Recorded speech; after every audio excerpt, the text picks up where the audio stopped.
Hello, voilà le retour du loup. Non, toujours pas celui-là. Voilà les éditions Little Urban qui nous présentent le livre extraordinaire de la Rome antique, magnifiquement illustré par Eugenia Nobati. Attention, tadam! Le rapport avec le loup, enfin la louve, vous allez voir, mais vous savez déjà sûrement. On entre dans le livre par les pavés. Non, pas dans la mare.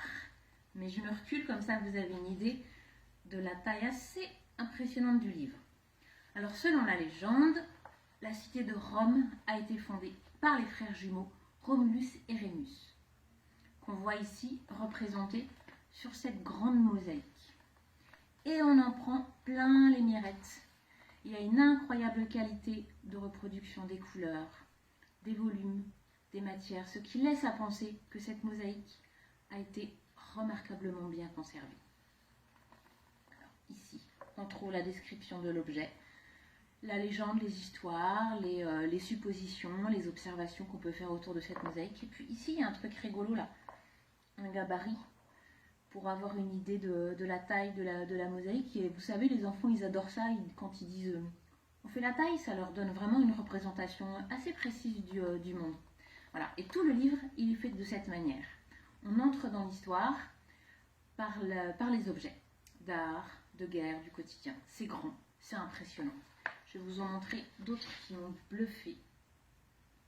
Par exemple, juste derrière, l'ancêtre du couteau suisse, hyper malin. Un petit peu plus loin, et je vais tourner le livre dans ce sens-là, une représentation de Mars, le dieu de la guerre, en statue colossale. On ne ferait pas trop les mains à un côté. Et puis de l'autre côté, le tout petit cheval de bois, représenté très grand ici, mais qu'on voit tout petit là à côté d'une main. Voilà, ce grand documentaire, Grande Histoire et les connaissances, magnifique. Son ambition est clairement de donner envie d'apprendre et de découvrir.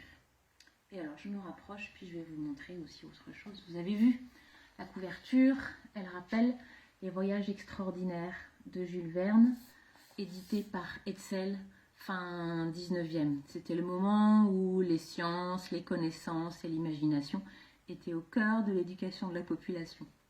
Et c'est pas du hasard. Regardez, il y a un autre livre dans cette même collection qui s'appelle Le livre extraordinaire de l'Égypte antique, aussi publié aux éditions Little Urban. Et regardez, hop, je me recule, comme ça vous verrez bien. Je pense que c'est du plus bel effet dans une bibliothèque. Ça fait une très belle collection. Et voilà. Salut, à la prochaine.